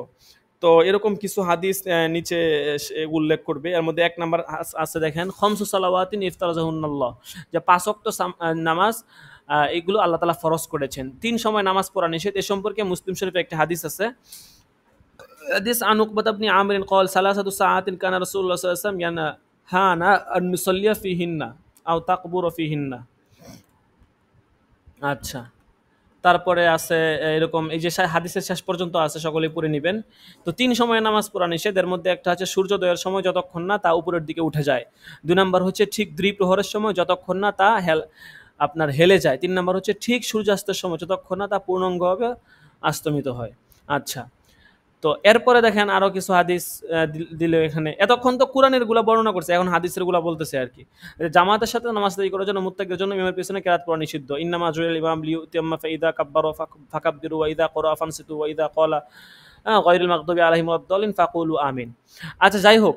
তো এখানে আসলে কি বলতে চাইতেছে, খুলাসা কওলটা কি? খুলাসা কওল হচ্ছে রাসূলের জমানায় ফিকাটা কিভাবে ছিল, তো কোরআনে কিভাবে ফিকাটা ছিল এই বিষয়টা আপনাকে দেখাইলো কয়েকটা আয়াতের মাধ্যমে। বিভিন্ন প্রেক্ষাপটে সাহাবারা, তারপরে কাফেররা প্রশ্ন করতো, সেগুলো উত্তর দেওয়া হয়েছে কোরআনে। বিভিন্ন প্রেক্ষাপটে বিভিন্ন বিধিবিধান নিয়ে কয়েকটা আয়াত আপনাদেরকে এখানে দেখানো হইলো। তারপরে কোরআনে ফেকার ক্ষেত্রে যে ৩টা বিশেষ দিককে লক্ষ্য রাখা হয়েছে সেটা এখানে বলা হইলো। তারপরে হাদিসের মধ্যে যে আপনার একাধিক জায়গাতে আপনার বিভিন্ন বিধিবিধানের কথা বলা হয়েছে, এগুলো এখানে দেখানো। তো ফিকাটা কিভাবে ছিল এই বিষয়গুলো কোরআন হাদিসে কিভাবে ছিল প্রথম যুগে ফিকাটা, এই বিষয়টা আর কি এখানে স্পষ্ট করে দেখানো হইলো আর কি। আচ্ছা, আমরা আজকে আর বেশি পড়বো না, আর অল্প একটু পড়ি, আমাদের সময় শেষের দিকে। তো দ্বিতীয় যুগ দেখেন, কিবারে সাহাবা একরামের যুগ। দ্বিতীয় যুগ হচ্ছে কিবারে সাহাবা একরাম, বড় বড় সাহাবা যারা ছিলেন ওনাদের যুগ। রাসূলুল্লাহ সাল্লাল্লাহু আলাইহি ওয়াসাল্লামের তিরোধানের পর একাদশ হিজরি সন থেকে এই যুগের সূচনা হয় এবং শেষ হয় তা 40 হিজরি সনে গিয়ে। আর এ সময় খেলাফতে রাশিদারও পরিসমাপ্তি ঘটে। খুলাফায়ে রাশিদিনের সোনালী যুগে বিভিন্ন দেশ জয় হয় এবং নানা প্রকার সামাজিকতার সংস্পর্শে আসার কারণে মুসলিম সমাজে নতুন নতুন সমস্যা দেখা দিতে থাকে। এসব সমস্যার সমাধানের জন্য কোরআন ও হাদিস ছাড়া আরও দুটি উপায় অবলম্বিত হয়ে থাকে। এক, সাহাবায়ে কেরামের সম্মিলিত সিদ্ধান্ত, অর্থাৎ খুলাফায়ে রাশিদিনের সোনালী যুগে যদি মুসলিম সমাজে কোনো সমস্যা দেখা দিত তাহলে তার সমাধানের জন্য প্রথমে তারা কোরআন ও হাদিসের সিদ্ধান্ত তালাশ করতেন। যদি উদ্ভূত সমস্যার সমাধান কোরআন হাদিস থেকে না পাওয়া যেত তাহলে সাহাবায়ে কেরাম পরামর্শের ভিত্তিতে ঐক্যমত হয়ে সে বিষয়ে সিদ্ধান্ত গ্রহণ করতেন। একেই এজমায়ে সাহাবা বলা হয়। এটি হলো এজমার গ্রহণযোগ্যতার মূল ভিত্তি। এরই ফলশ্রুতিতে পরবর্তীকালে এজমা ইসলামী আইনের তৃতীয় উৎস হিসেবে স্বীকৃতি লাভ করে। তারপরে দেখেন 2 নম্বর, বিশিষ্ট সাহাবায়ে কেরামের ব্যক্তিগত ইজতিহাদ বা ব্যক্তিগত অভিমত। এ যুগে উদ্ভাবিত যে সকল সমস্যার সমাধানের কোরআন ও হাদিসের সরাসরি পাওয়া যেত না এবং যার সমাধান সাহাবায়ে কেরামের সম্মিলিতভাবে কোনো সিদ্ধান্ত নেননি, বিশিষ্ট সাহাবায়ে কেরাম এমন কিছু সমস্যার সমাধানে কোরআন ও হাদিসের আলোকে ইজতিহাদের মাধ্যমে ব্যক্তিগত অভিমত পেশ করেন। একে কিয়াসের ভিত্তি বলা হয়। পরবর্তীতে এটাই ইসলামের চতুর্থ উৎস হিসাবে স্বীকৃতি লাভ করে। আচ্ছা, তো এখানে 2টা পয়েন্ট বলছে যে কিবারে সাহাবায়ে কেরামের যুগ, যারা বড় বড় সাহাবায়ে কেরাম ছিলেন, তো ওনারা দেখা গেছে কোরআন হাদিস থেকে সরাসরি কোনো বিষয়ের ফায়সালা দিতেন। যখন পারতেন না বা সমস্যা করতেন তারা, তখন সকলে মিলে বৈঠক করতেন। বৈঠকে বসে যেটা সিদ্ধান্ত হইতো ওইটাকে তারা হুকুম দিতেন। এখান থেকেই মূলত ইজমাটা আসে। আর কিয়াসটা কিভাবে আসে, যে সাহাবায়ে কেরাম ওনারা দেখা গেছে যখন ব্যক্তিগতভাবে ওনারা মানে বিভিন্ন মত পেশ করতেন এবং একটা মাসলাকে আরেকটার সাথে কিয়াস করতেন, বিভিন্ন নিজের আকল বুদ্ধি খাটিয়ে মাসলা বের করার চেষ্টা করতেন। ব্যক্তিগত অভিমত ছিল। তো কিয়াসের প্রাথমিক জমানা এটাই ছিল। পরবর্তীতে এই কিয়াসটাই শরীয়তের একটা অন্যতম মূলনীতি এবং চতুর্থ মূলনীতি হিসাবে গণ্য হয় আর কি।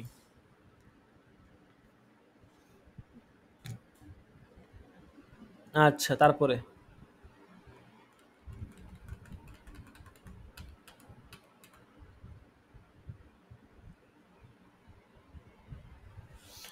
তৃতীয় যুগ হচ্ছে সিগারে সাহাবা ও তাবিনে কেরামের যুগ। এ যুগে খোলাফায়ে রাশিদিনের সমাপ্তিকালের পর হজরত মুয়াবিয়ার শাসনকাল তথা 41 হিজরি সন থেকে শুরু হয়ে হিজরি প্রথম শতকের শেষ সময় পর্যন্ত অথবা হিজরি দ্বিতীয় শতকের আরম্ভকাল পর্যন্ত বিস্তৃত। এ সময়ে বিশ্বের বিভিন্ন অঞ্চলে ইসলামের ব্যাপক বিস্তৃতির ফলে শরীয়তের হুকুম আহকাম সুবিন্যস্ত করা তথা ফিকহ শাস্ত্র সংকলন করার প্রয়োজনীয়তা চরমভাবে দেখা দেয়। এর কারণ বহুবিধ, নিম্নে তা প্রদত্ত হলো। অনেক কারণ আছে, কয়েকটা এখানে দিছে আর কি। এ সময় যে সকল সাহাবায়ে কেরাম জীবিত ছিলেন তাদের অনেকেই ইসলামে খেলাফতের বিভিন্ন আর কি বিশাল সাম্রাজ্য, ইসলামী খেলাফতের বোঝাও যায় না কি লিখছে, ইসলামী খেলাফতের বিশাল সাম্রাজ্যে ছড়িয়ে পড়েন। অপরদিকে এককভাবে কোনো সাহাবীর পক্ষে রাসূলুল্লাহ সাল্লাল্লাহু আলাইহি ওয়াসাল্লামের সকল হাদিস জানা সম্ভব ছিল না। তাই উদ্ভূত সমস্যার সমাধান তারা নিজ নিজ রায় মোতাবেক দিতে বাধ্য হলেন। এভাবে সঙ্গত কারণে বিভিন্ন অঞ্চলের সাহাবায়ে কেরামের রায়ও বিভিন্ন হতে থাকলো। কারণ দেখা গেছে এটা তো স্বাভাবিক বিষয়, আপনার দেখা গেছে যদি কি হয় একাধিক রাষ্ট্র, তখন ইসলামী রাষ্ট্র তো অনেক বড় ছিল, ঠিক আছে, বিভিন্ন জায়গাতে ইসলামী রাষ্ট্র কায়েম হয়েছে। তো সাহাবায়ে কেরাম অনেকেই ছিলেন, সবাই তো আর এক জায়গায় মদিনাতে বসেছিলেন না। রাসূলের মৃত্যুর পর তারা এক একজন এক এক জায়গায় গিয়ে কাজ করছেন, দ্বীনের খেদমত করছেন। তো যে যেখানেই গেছেন উনি সবাই তো তখন একসাথে হইতে পারতেন না। দেখা গেছে হয়তো কোনো একটা প্রেক্ষাপটকে সামনে রেখে একসাথে হইতেন, কিন্তু সচরাচর একসাথে হইতেন না। তখন সামান্য থেকে সামান্য মাসলা নিয়ে তো আর সকলের সাথে পরামর্শ করা যায় না। তখন তারা কোরআন হাদিস থেকে নিজেরা ইস্তেমবাদ করতেন, নিজেরা ওখান থেকে আকল খাটিয়ে রায় দিতেন। এভাবেই মূলত আপনার দেখা গেছে কিয়াসের সূচনাটা হয় এবং সাহাবায়ে কেরামের রায়ের মতপার্থক্যটা এখান থেকেই সূচনা হয়। তো এটা এক নাম্বার। তো তখন কিন্তু ফিকহ শাস্ত্র সংকলন করার প্রয়োজনীয়তা দেখা দিয়েছে, কারণ যখন এভাবে আপনার রায়গুলো বিভিন্ন রায় চলে আসতে লাগলো, তখন তো দেখা গেছে যারা দ্বীন ইসলাম সম্পর্কে আপনার ভ্রান্ত ধারণা পোষণ করে, যারা চায় ইসলামের মধ্যে ভুল কিছু ঢুকুক, ঠিক আছে, তো তারা তো মনে করেন তখন একটা সুযোগ পেয়ে গেল যে ঠিক আছে আমরাও এরকম এখন থেকে বিভিন্ন রায় নিজের বলে অন্য অন্য নিজের রায় এগুলো অন্যদের রায় অন্য সাহাবীর নামে বা বিভিন্ন ইয়ার নামে চালায়া দিব। তখন কিন্তু ফিকার প্রয়োজনীয়তা খুব কঠিনভাবে দেখা দেয়। তারপরে রাজনৈতিক কারণে সে যেসব চরমপন্থী ও বিপদগামী যথা শিয়া খারিজ ইত্যাদি ফিরকার উদ্ভব ঘটে, তারা নিজ নিজ আকীদা অনুযায়ী সমস্যার সমাধান দিতে থাকার কারণে মাসলা মাসাইলের ক্ষেত্রে বিভিন্নতা দেখা দেয়।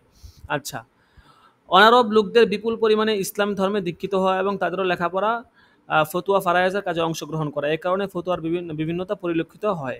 এ সময় ইসলাম বিদ্বেষী স্বার্থান্বেষী লোকদের হীন স্বার্থ চরিত্র করার উদ্দেশ্যে রচিত জাল হাদিস ও মুসলিম জাহানে ছড়িয়ে পড়ে। এসব বানোয়াট এবং জাল হাদিসের কারণেও মাসআলা মাসাইলের মধ্যে বিভ্রান্তির সৃষ্টি হয়। হাদিস বিশারদদের মতে নিম্নোক্ত কারণে জাল হাদিস রচনা করা হয়। আচ্ছা, আল খিলাফাতুস সিয়াসিয়া, ঠিক আছে, মানে জাল হাদিস রচনা করা হয় কি জন্য, কি কারণে, বা এখানে একটা আলাদা একটা পয়েন্ট নিয়ে আসছে আর কি। এর মধ্যে একটা কারণ বলছে এখানে যে রাজনৈতিক মতানৈক্য। রাজনীতির ক্ষেত্রে নিজেদের ভ্রান্ত মতের প্রতিষ্ঠা প্রাধান্য এবং নিজেদের আচরিত মতাদর্শকে স্বপ্রমাণিত এবং জনগণের নিকট তা গ্রহণযোগ্য করে তোলার জন্য জাল হাদিস রচনা করা হয়। এক্ষেত্রে রাফিজি সম্প্রদায়ের লোকেরা সবচেয়ে অগ্রগামী। ইমাম মালিক রহমতুল্লাহ আলাইকে রাফিজিদের সম্পর্কে জিজ্ঞাসা করা হলো, তিনি এর জবাবে বলেছেন, লা তুকাল্লিমহুম ওয়ালা তারউই আনহুম ফাইন্নাহুম ইয়াকযিবুন। ঠিক আছে, আচ্ছা একটু লাইনে থাকেন, আমি লাইনে আসছি। তে- আহ,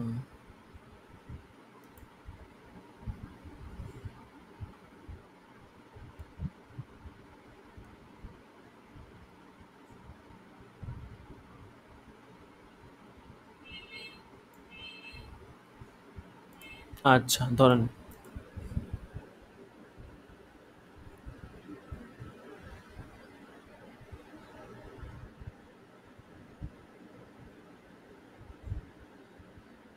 ঠিক আছে। তো এখানে কি বলছে যে আহ, ইমাম মালিক রাফিজিদের সম্পর্কে জিজ্ঞাসা করা হয়েছে ওনাকে, ইমাম মালিককে, তখন তিনি বলছেন, তোমরা তাদের সাথে কথা বলবে না এবং তাদের লোককে কোনো হাদিস বর্ণনা করবে না। হ্যাঁ, তাদের মানে তাদেরকে কোনো হাদিস বর্ণনা করতে দিবে না, কারণ রাসূল সাল্লাল্লাহু আলাইহি ওয়াসাল্লাম প্রতি তারা মিথ্যা আরোপ করে। এই জন্য তাদের সাথে কথাই বলবে না, তাদের থেকে হাদিস শুনবে না, তাদের অর্থাৎ তাদের সাথে সম্পর্ক ছিন্ন করবে, ব্যাস এক কথা। উল্লেখ্য যে শিয়া সম্প্রদায়ের একটি দলকে রাফিজি বলা হয়। এই দলটি হযরত আলী রাদিয়াল্লাহু তাআলা আনহুকে মানে, কিন্তু প্রথম ৩ খলিফাকে মন্দ বলে, বরং আহ, তারা ৯, ৭ বা ৫ জন সাহাবী ছাড়া অন্য সকল সাহাবীকে কাফের মনে করে। কত বড় কথা দেখছেন, মানে দুনিয়াতে আসলে এমন কিছু নাই যেটা দেখার বাকি আছে। ঠিক আছে, তো এটা কেমন ধরনের লোক যে কিছু লোক কিছু সাহাবীদেরকে মানে, কিছুদেরকে মানে না, বুঝেন নাই, এই হলো অবস্থা। এরপর ওনাদের সম্পর্কে বিভিন্ন মত, এখানে দেখেন আনোয়ার শাহ কাশ্মীরি একটা উক্তি বলছেন, হা উলাই কসরুল ইসলাম, ইসলামকে তারা খাটো করে ফেলছে, আলা তিস আতিম মিনহু আও সাবআতিন আও খামসাতিন, হ্যাঁ, তারা ৫ জন অথবা ৭ জন বা ৯ জনের উপর ইসলামকে খাটো করে ফেলছে। ঠিক আছে, এরপর আল্লামা আনোয়ার শাহ কাশ্মীরির কৌল এখানে বলছি, ইখতালাফাল উলামা ফি তাকফিরির রাফিজাতি ওয়ালিল হানাফিয়্যাতি ফিহি কওলানি ওয়াল আসাহু তাকফিরুহুম ওয়া ফি ইকফারিল মুলহিদিন ওয়াল আকসারু আলা তাকফিরি মুনকিরি খিলাফাতি শাইখাইন। আচ্ছা, তো এখানে ইমাম আনোয়ার শাহ কাশ্মীর রহমতুল্লাহ ওনার কথা বলছে। তো বলতেছে যে বিশেষ রাজনৈতিক উদ্দেশ্যে শিয়া রাফিজি সম্প্রদায়ের লোকেরাই সর্বপ্রথম জাল হাদিস রচনা করে। উদাহরণস্বরূপ উল্লেখ করা যায়, মানে জাল হাদিস রচনাটা কিভাবে শুরু হয় এবং কারা সর্বপ্রথম রচনা করে, এই বিষয়টা এখানে কিন্তু ইঙ্গিত দেওয়া হয়েছে। যে মূলত প্রথম যে প্রেক্ষাপটটা হয় বা প্রথম যে পরিস্থিতিগুলো সামনে ছিল, এর মধ্যে ১ নাম্বার সবচেয়ে বড় কারণ ছিল রাজনৈতিক উদ্দেশ্য। ঠিক আছে, রাজনৈতিক কারণটা আপনার সবচেয়ে বড় একটা কারণ ছিল তখন। এখানে এটার কিছু আলোচনা বললো আর কি। তারপরে ২ নম্বর আরেকটা কারণ বলতেছে, আজ-জান্দাকা, জিন্দিক লোকেরা নিজেদের হীন স্বার্থ চরিতার্থ করার জন্য জাল হাদিস রচনা করে। তারা কখনো শিয়া মতবাদের আবরণে, কখনো সুফিবাদের আবরণে, কখনো আবার দর্শনের আবরণে আত্মপ্রকাশ করেছে। তাদের রচিত হাদিস যে সর্বভ মিথ্যা এবং বানোয়াট, তা তাদের হাদিস নামে প্রচারিত বাক্য থেকে প্রতীয়মান হয়। যেমন কথিত আছে, ইয়ানজিলু রব্বুনা আশিয়াতা আরাফাতা আলা জামালিন আও রাকুইস ফিহুর রুকবানা ওয়া ইউআনিকুল মুশাতা। তারা হাদিস বানাইছে, দেখছেন কি সুন্দর হাদিস তারা বানাইছে। আরাফার দিন বিকালে আমাদের প্রতিপালক আসমান থেকে জমিনে অবতরণ করেন এবং তিনি এখানে এসে সাদা কালো মিশ্রিত রঙের একটি উটের উপর সওয়ার হয়ে সওয়ারিত আরোহী হাজিদের সাথে মুসাফা করেন এবং মুআনাকা করেন পদব্রজের চলাচলকারী হাজিদের সাথে। নাউজুবিল্লাহ জালিক, হাদিস বানাইছে, দেখছেন অবস্থা। তারপরে দেখেন আরেকটা কারণ বলছে, দলীয় গোত্র, বংশীয়, ভাষাগত ইত্যাদি কারণে। সায়াকুন রাজুলুন ফি উম্মতি ক্বালহু আবি হানিফা, ইমাম আবু হানিফা সম্পর্কে হাদিস বানাইছে, সিরহুয়া সিরাজু উম্মতি, হ্যাঁ এরকম। আর এরপরে সায়াকুন ফি উম্মতি রাজুলুন ক্বালহু মুহাম্মদ ইবনে ইদ্রিস হুয়া আদাররু আলা উম্মতি মিন ইবলিস। ঠিক আছে, দেখছেন কত কঠিন কঠিন হাদিস। আহ, তো এই হলো ইমাম এই দ্বিতীয় হাদিসটা হইতেছে ইমাম শাফি সম্পর্কে, আর প্রথমটা হইতেছে ইমাম আবু হানিফা সম্পর্কে। ঠিক আছে, এই আর কি অবস্থা। এরপরে জনগণের মধ্যে ইসলামের প্রচার, ওয়াজ নসিহত দ্বারা জনগণকে ধর্মপ্রাণ বানানো, ইবাদত বন্দেগীতে অধিকতর উৎসাহী বানানো এবং পরকালের ভয়ে অধিক ভীত করে তোলার জন্য জাল হাদিস রচনা করা হয়।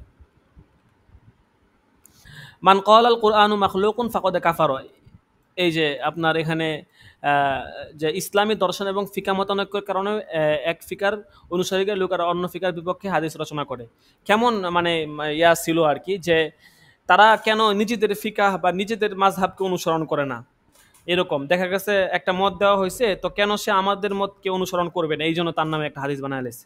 ঠিক আছে, টাকা পয়সা উপার্জনের জন্য হাদিস বানাতো, সুন্দর সুন্দর হাদিস ঘটনা বলে হাদিস বলে চালায় দিত আর কি। তারপরে রাজা বাচ্চাদের নৈকট্য লাভের জন্য তারা হাদিস বানাইতো। ঠিক আছে, প্রসিদ্ধি লাভের জন্য একদল লোক হাদিস রচনায় আত্মনিয়োগ করে। আচ্ছা, যাই হোক, তো এই অনেকগুলো কারণ এখানে বললো। তো এরপরে আবার দেখেন ফিকহার প্রয়োজনীয়তা কেন দেখা দিল, এই আলোচনায় চলে আসতেছে আবার আহলুল হাদিস এবং আহলুর রায় দু সম্প্রদায়ের মধ্যে মতানৈক্য সৃষ্টি হওয়া। এবং অর্থাৎ আহলুল হাদিস তথা হাদিস বিশারদ আলেমগণ যদি কোরআন ও হাদিসে কোনো সমস্যার সমাধান খুঁজে না পেতেন, তখন তারা এ ব্যাপারে কিয়াস ও ইজতিহাদের আলোকে রায় প্রদান করা থেকে বিরত থাকতেন। অপরপক্ষে আহলুর রায় তথা উলামায়ে মুজতাহিদিনের যদি কোরআন হাদিসে কোনো সমস্যার সমাধান খুঁজে না পেতেন, তখন তারা কিয়াস ও ইজতিহাদের আলোকে নিজস্ব রায় মানে নিজস্ব রায় অনুযায়ী ফতোয়া দিতেন। আচ্ছা, এখানে যে আলোচনাটা আছে, এই আলোচনাটা আপনার শরহ উকুদের মধ্যে পড়বেন। এই আলোচনাটা, এই 5 নম্বরের আলোচনাটা শরহ উকুদের মধ্যে বিস্তারিত আছে, ওখানে পড়বেন। তারপরে দেখেন এখানে কি বলে, যে এতে ওই দুই সম্প্রদায়ের মাসলা মাসাইলের ক্ষেত্রে মত ভিন্নতা পরিলক্ষিত হতে থাকে। কারণ স্বাভাবিক। ঠিক আছে, দেখা গেছে মনে করেন কেউ শুধু কোরআন নিয়ে পড়ে থাকতো, কেউ শুধু হাদিস নিয়ে পড়ে থাকতো। তো যারা কোরআন নিয়ে পড়ে থাকতো, এরা কোরআন থেকে কোনো মাসাল না পাইলে কোরআন থেকে কিয়াস করার চেষ্টা করতো, হাদিসকে ধরতো না। ঠিক আছে, আর কেউ শুধু শুধু হাদিস নিয়ে পড়ে থাকতো, এরা শুধু হাদিস নিয়ে পড়তো, হাদিসের মাসাল না পাইলে হাদিস থেকে কিয়াস করার চেষ্টা করতো। তাহলে দুই দল হয়ে গেল না? তো এখন তাদের মধ্যে একটা, এবং এটা আপনার ওই যে উসুল ইফতার মধ্যে ওই পড়াটা যাবে। ঠিক আছে, আসহাব আহলের রাই ও আহলুল হাদিস, এই শিরোনাম আছে, আলাদা একটা শিরোনামই আছে। এখানে বিস্তারিত একটা লম্বা আলোচনা আছে, যখন পড়বেন তখন ইনশাল্লাহ ওখানে পেয়ে যাবেন আসহাব আহলুর রাই ও আহলুল হাদিস, এরকম আর কি। তো এখন এখানে আপনার এই সমস্যাটা দেখা দেয়, তখন কিন্তু আপনার দেখা গেছে ইখতিলাফ এবং বিভিন্ন এগুলা কঠিনভাবে আসতে থাকে। এবং তখন আপনার মুসলিম জাহানে তৃতীয় যুগে আর কি বিভিন্ন শহরে নিয়মতান্ত্রিকভাবে ফতোয়া পালনের জন্য কতিপয় কেন্দ্র প্রতিষ্ঠা হয়। মদিনা মুনাওয়ারাতে, মক্কা মুআজ্জমা, তারপরে কুফা, ইরাক, বসরা, শাম, সিরিয়া, মিসর, ইয়েমেন, এই 7টা অঞ্চলে আপনার তখন কেন্দ্র ছিল আর কি, বুঝতে পারছেন। এরপরে মদিনা শরীফে কেন্দ্র ছিল। ঠিক আছে, তারপরে আপনার মদিনা শরীফে কারা কারা দায়িত্ব ছিল, এই বিষয়গুলো এখানে বলবে। ঠিক আছে, আমি আপনাদেরকে এই কিতাবটা দেখি গ্রুপে দিয়ে দিব, আপনারা লাইনে থাকেন, আমি এটা আপনাদেরকে দিয়েই পড়াবো। আমি এটা গ্রুপে দিয়ে দিচ্ছি এখনই। ঠিক আছে, ইফতা বিভাগ গ্রুপে দিয়ে দিচ্ছি। আমি আপনারা মুতালা করে আসবেন। ঠিক আছে, মুতালা করে আসবেন। তো সামনে থেকে আমি আপনাদেরকে দেখবো আপনারা কতটুকু পারেন, তারপরে না পারলে ইনশাল্লাহ আমি বলে দিব।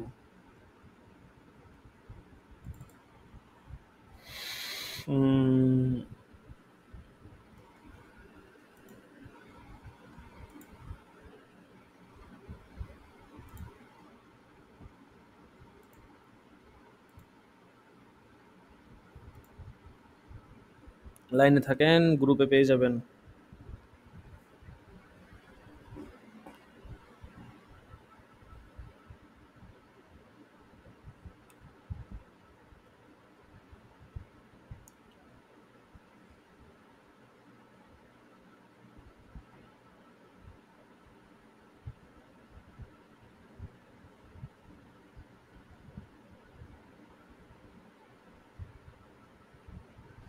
হ্যাঁ, দেখেন গ্রুপে চেক করেন, হোয়াটসঅ্যাপ গ্রুপ চেক করেন।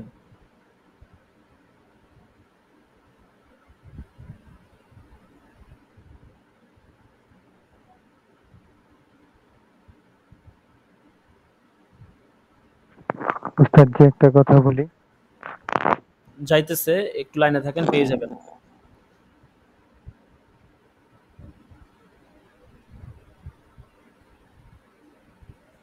উস্তাদ জি, এটা কি মেসেঞ্জার গ্রুপে দেয়া যায়? আমার তো হোয়াটসঅ্যাপ নেই।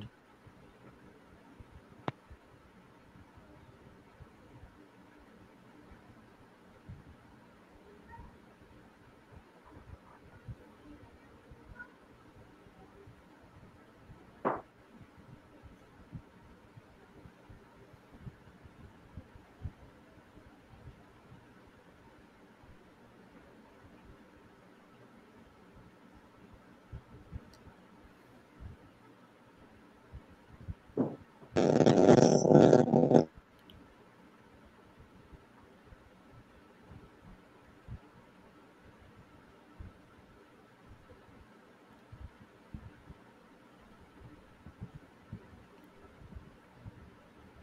একটু আছে, ডাউনলোড করে নেন সকলে, এখনই ডাউনলোড করে নেন।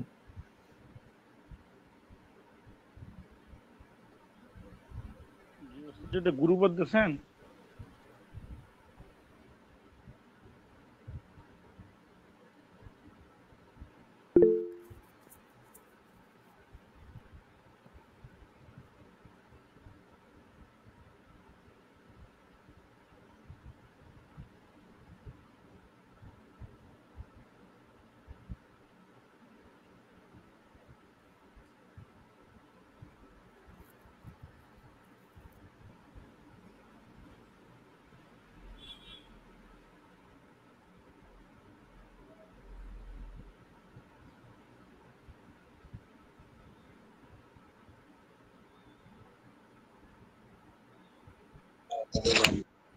ওস্তাদ জি, জি বলুন। এটা কি হোয়াটসঅ্যাপ গ্রুপে দিছেন নাকি মেসেঞ্জার গ্রুপে? হোয়াটসঅ্যাপ গ্রুপে, হোয়াটসঅ্যাপ গ্রুপে। হোয়াটসঅ্যাপ গ্রুপে তো আসেনি ওস্তাদ জি এখনো।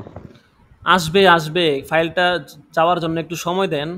এটা কি যাবা দিয়ে এত ও বড় আচ্ছা একটা আচ্ছা, যাইতে তো একটু সময় লাগবে। ঠিক আছে ওস্তাদ। হ্যাঁ হ্যাঁ। স্যার জি, এটা কি মেসেঞ্জার গ্রুপে দেয়া যায়? আমার হোয়াটসঅ্যাপ গ্রুপে একটু সমস্যা আর কি, হোয়াটসঅ্যাপ কানেক্ট হয় না আমার ফোনে। ওস্তাদ জি আমার হাজিরাটা দিয়ে দিয়েন। এমনি হাজিরা হয় না, হাজিরা ডাকা হবে তারপরে দিবেন। আপনার হাজিরা কে মাথা নিয়ে বসে থাকবো? হাজিরা লাভবাহিক তো দিতে হবে, আপনি চলে গেলে হবে? হাজিরা কোন সময় ডাকবেন, শুরুতে নাকি না লাস্টে? এখনই ডাকা হবে হাজিরা, দরজ শেষের না দিকে, মানে আমরা আর করবো প্রতিদিন না। প্রতিদিন মানে 10 শেষ হওয়ার শেষে নাকি? এখনই ডেকে ফেলবো। না বুঝছি তো, এখন ডাকবেন না মানে এমনি প্রতিদিন কি স্বাভাবিক কি 10 এর শেষে হাজিরা হইবে নাকি? 2 ঘন্টার মাঝখানেও ডাকা হইতে পারে, শুরুতেও ডাকা হইতে পারে, শেষেও হইতে পারে, কোনো নিশ্চয়তা নাই। ও আচ্ছা, আমি আপনাকে গ্রুপে অ্যাড করে দিতেছি, মুস্তাহিদ আল আদনান।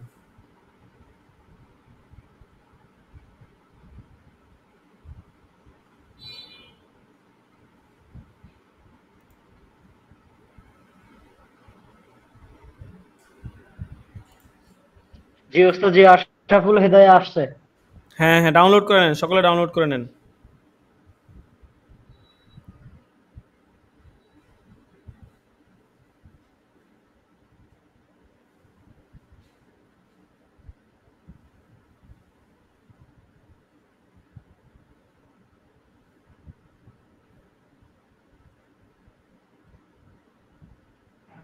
উস্তাদ জি, আমি বলছিলাম কি যে আমার হোয়াটসঅ্যাপ গ্রুপে কি সমস্যা, তো এটা কি মেসেঞ্জারে দেওয়া যায় কিনা? আমার ফোনে হোয়াটসঅ্যাপ লগ ইন হয় না আর কি। কিছু বলতেছেন কিনা বোঝা যাইতেছে না। হ্যাঁ বলুন। আমি বলতেছিলাম আমার ফোনে হোয়াটসঅ্যাপটা লগ ইন হয় না অনেকদিন ধরে, ফোনের ব্যক্তিগত একটা সমস্যা আর কি। এটা কি মানে মেসেঞ্জার গ্রুপে দেওয়া যায়? ও আচ্ছা, আপনি আপনি আমাকে টেলিগ্রামে নক দিয়েছিলেন মনে হয়, তো টেলিগ্রামে নক দিয়েন, ঠিক আছে? জি জি জি। হ্যাঁ হ্যাঁ, টেলিগ্রামে নক দিয়েন। জি জি। আচ্ছা উস্তাদ জি। আচ্ছা, ক্লাস শেষ হলে নক। আচ্ছা, হাজিরা টাকা হচ্ছে, হাজিরা দিয়ে দিয়েন সকলে। দাখেলা 1 আবু নাইম নাই। ওস্তাদ জি ক্লাস কি শেষ? হ্যাঁ হ্যাঁ, সারওয়ার হোসেন,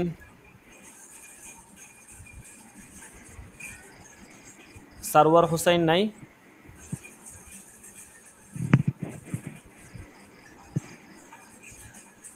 নাই সারওয়ার হোসেন।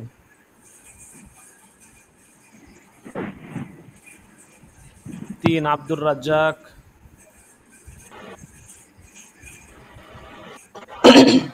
4 রফিকুল ইসলাম। 5 ওয়াজ কুরুনি। 6 আবুল হাসান। লাব্বাইক। এর আগের ক্লাসে আপনার গান দেখা যেতেছে। কালকে ফুল ক্লাস করছি কিন্তু হঠাৎ ভুল চলে আসছে ওস্তাদ জি। হ্যাঁ। ক্লাস টাইম কি একটু আগানি যায় না? 9:30টার আগে তো আর দেওয়া যায় না। ঠিক আছে, তারপরে দেখি কি করা যায়। 9:20 আচ্ছা, থেকে দেখি, 9:20 কালকে পুরা 30 থেকে ক্লাস ছিলাম ওস্তাদজি, ছিলেন কিন্তু তাইলে। হঠাৎ ঘুম ফিরে এসে ওই টাইম সময় আপনি চলে নাম। আসছে। তারপরে আমানুল্লাহ আছে। 9:30 থেকে হলে ভালো হয় ওস্তাদজি। হ্যাঁ, আচ্ছা ঠিক লাব্বাইক আছে, আমানুল্লাহ। লাব্বাইক লাব্বাইক। আচ্ছা, তারপরে মুস্তাহিদ আল আদনান 10। লাব্বাইক লাব্বাইক। আচ্ছা, আগের ক্লাসগুলোতে ছিলেন না, ওগুলোতে থাকেন।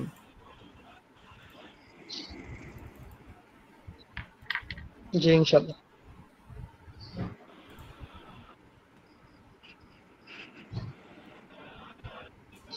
খুরশেদ আলম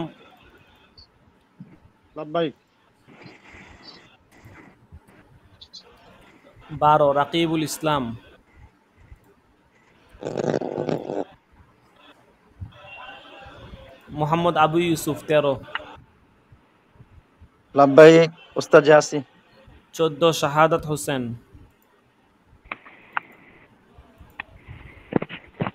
15 সাকিবুল ইসলাম। লাব্বাইক। শাহাদাত হোসেন কোন শাহাদাত বুঝতেছি না, যে ক্লাস করতে পারে নাই, জয়েন হতে পারতেছে না, ওনার কি এখনো সমস্যা সমাধান হয় নাই?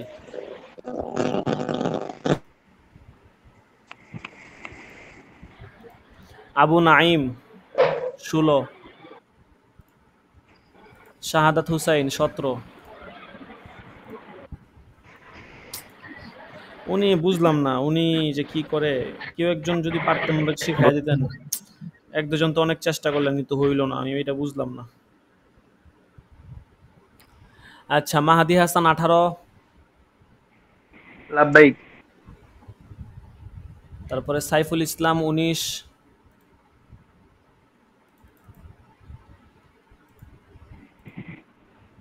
কোনো খবর নাই। রাফিউল ইসলাম রাফি 20। লাব্বাইক ওস্তাদজি। আছে। আব্দুর রহমান সিরাজি। লাব্বাইক এর আগে 3 দিন নাই আপনি, আজকে হঠাৎ করে উদয় হয়েছেন। লাব্বাইক লাব্বাইক দিছে আমি ওস্তাদজি। আজকে তো দিছেন লাব্বাইক লাভবাহিক। দিতেছি। এর আগে 3 ক্লাসে আপনার গাইন দেখা যাইতেছে আব্দুর রহমান সিরাজি।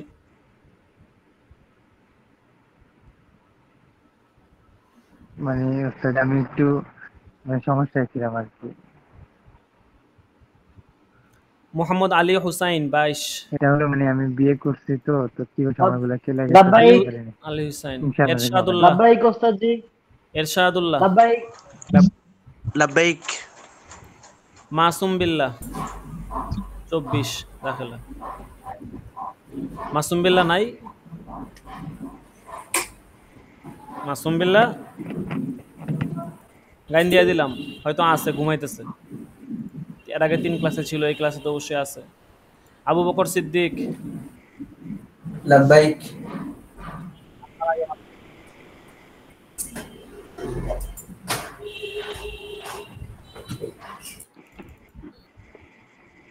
হাসানুজ্জামান আছে লাব্বাইক। 28 নম্বর দাখেলা।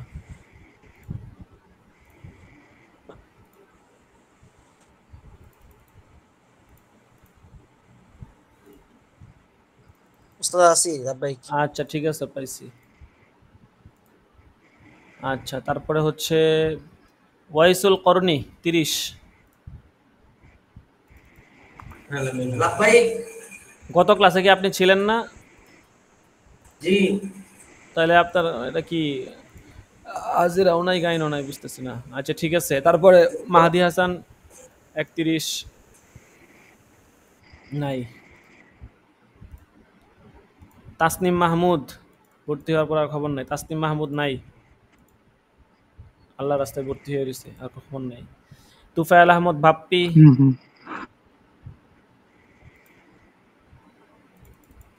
নাই।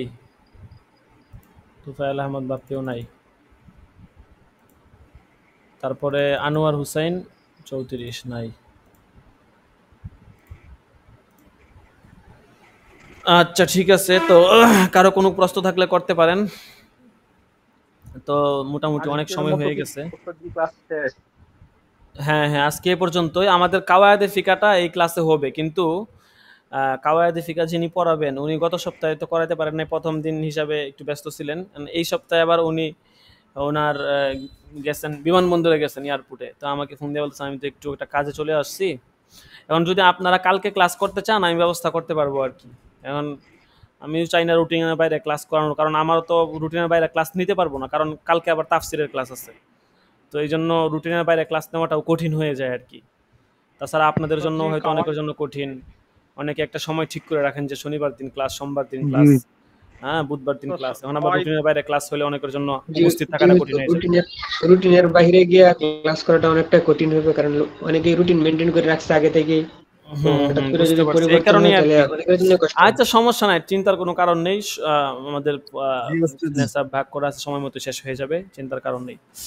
ঠিক আছে, সকলে ভালো থাকবেন। ইনশাল্লাহ আমরা ইনশাআল্লাহ। কয়েকদিনের মধ্যেই জি দেখি পরবর্তীতে পড়াই আগামী যাবে। হ্যাঁ 1-2টা সবকের মধ্যে ইনশাল্লাহ প্রাথমিক আলোচনা শেষ করে ফেলবো। এরপর ইনশাল্লাহ কিতাব শুরু হয়ে যাবে। ঠিক আছে, আজকে এ পর্যন্ত ইনশাল্লাহ। সকলে ভালো থাকবেন। আগামী দর্শন ইনশাল্লাহ দেখা হবে। জাযাকুমুল্লাহ। আসসালামু আলাইকুম ওয়া রাহমাতুল্লাহি ওয়া বারাকাতুহু। ওয়া আলাইকুম ওয়ালাইকুম আসসালাম ওয়া আসসালাম। রাহমাতুল্লাহ।